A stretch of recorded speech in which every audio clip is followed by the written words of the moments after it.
একদিন আগেও যেখানে ছিল হাহা রিয়াক্টের বন্যা, এক ম্যাচের ফলাফলেই তার রূপ নিয়েছে লাভ রিয়াক্টে।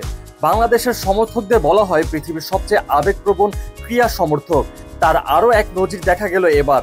যুক্তরাষ্ট্রের কাছে সিরিজ হারের পর যে সমর্থকেরা রাগে ক্ষোভে ফুঁসছিলেন, বিরক্ত হয়ে হাহা রিয়াকশন দিচ্ছিলেন ক্রিকেট সংশ্লিষ্ট ফেসবুক পোস্টগুলোতে, তারাই এখন লাভ রিয়াকশনে ভরিয়ে তুলছেন টাইগারদের। বিশ্বকাপের আগে নিজেদের ঝালিয়ে নিতে যুক্তরাষ্ট্রের বিপক্ষে সিরিজ খেলতে যায় বাংলাদেশ।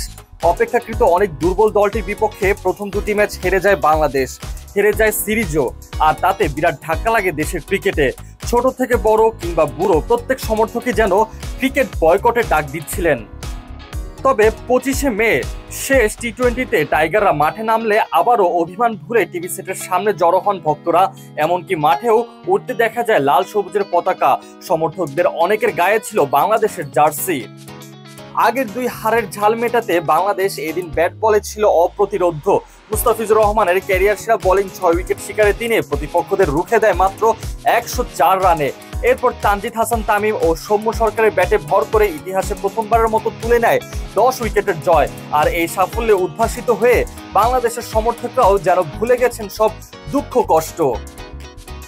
একদিন আগেই যারা হা হা এবং অ্যাংরি রিয়াক্ট দিচ্ছিল, তারা এখন লাভ রিয়াকশনে ভালোবাসা জানাচ্ছেন সমর্থকদের।